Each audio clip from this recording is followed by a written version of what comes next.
ये संविधान भी किसका है? कॉपी पेस्ट कहता है लगभग 3 साल या 3 साल लग गया।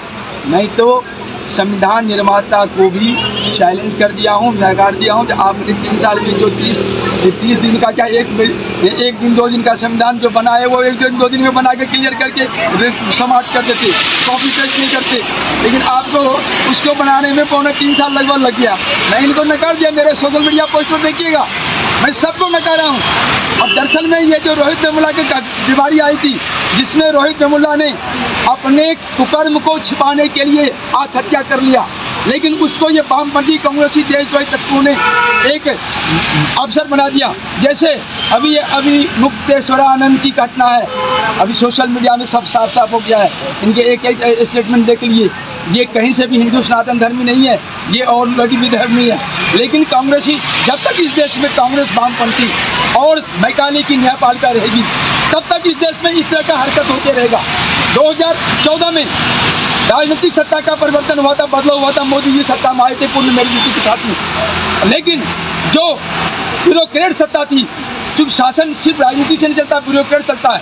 ब्यूरोक्रेट कांग्रेस पार्टी का रह गया, न्यायपालिका कांग्रेस पार्टी का रह गया, और वो कांग्रेस पार्टी का वामपंथी का न्यायपालिका और ब्यूरोक्रेट मोदी सरकार को जब तब अस्थिर करने की कोशिश हमेशा कर रहा है। एक देश और सरकार को अस्थिर करने की कोशिश करते रहा है। लेकिन देश की जनता अब समझ होती है, साधन होती है, मतलब बिल्कुल ही इनकी चाल चढ़ चिंतन को नकार रही है कांग्रेस के वामपंथियों पर।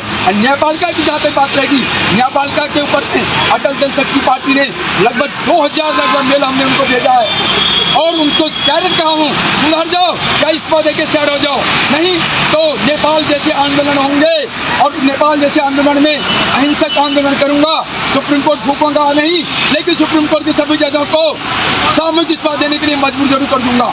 नहीं तो सुधर जाओ, बार बार चेतावनी दे रहा हूँ। अटल जनशक्ति पार्टी बार बार चेतावनी दे रहा है सुप्रीम कोर्ट को, देश हित में, देश की अस्मिता के विरुद्ध, देश के अस्तित्व के विरुद्ध कोई भी गतिविधि करना बंद कर दे सुप्रीम कोर्ट, न्यायपालिका और यूजीसी में क्या औकात है, ये कोई भी कानून बना ले।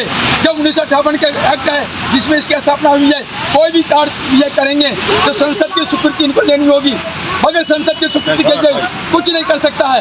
जब ये स्थिति है तो इन्होंने जो कुछ भी किया है, अगर सुप्रीम कोर्ट के डायरेक्शन किया है, इन्होंने देश को रोकने का काम किया है, बहुत घृणित काम किया है। मैं तो सरकार से कहूँगा, विश्वविद्यालय अनुदान आयोग जो पुरानी पद्धति पर चल रही है, मैकाले की शिक्षा पद्धति पर खड़ी है, जिसको जड़ समेत खत्म कर भारतीय शिक्षा पद्धति को अधिमान किया जाए, गुरुकुल की शिक्षा पद्धति को अधिमान किया जाए, और सारे अंग्रेजी शिक्षा पद्धति को जड़ समेत समाप्त कर दिया जाए, बीमारी खत्म हो जाएगी। राज्य छाती की बात, छाती हमारे समाज में नहीं थी, अन्ना आज है। आज देखिए कुंभ में आप जाते हैं,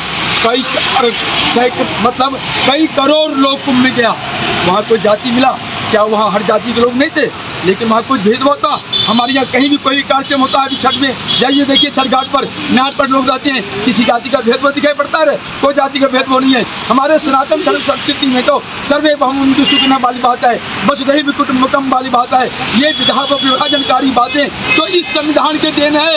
ये भीमराव अम्बेडकर के नाम पर, भीमराव अम्बेडकर का मतलब को बदनाम कर इस संविधान को लागू कर, जो कांग्रेस वामपंथी ने, नेहरू ने इस देश को दोजख में डाला है, इसको अब बदलाव की जरूरत है। नया गणतंत्र का विकल्प देने की, 26 जनवरी की तरह नया 27 जनवरी बनाने की जरूरत है।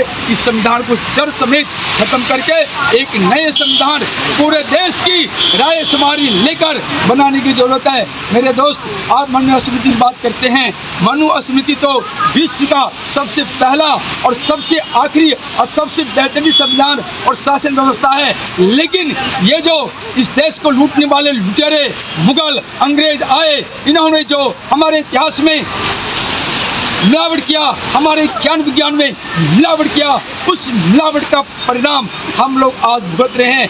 जो यूजीसी वाले ने एक ऐसे सवर्णों के खिलाफ आदेश पारित कर दिया, और ये कह रहे हैं इससे पहले भी SC, ST, OBC एक्ट, एक नाना प्रकार के एक्ट बना रखे हैं। ये एक्ट ही बीमारी की जड़ है। शासन व्यवस्था के लिए ये जो एक्ट का नारा, कानून का नारा दिया जा रहा है, यही बीमारी की जड़ है। जरूरत है देश को राय शुमारी करके एक नए विधान की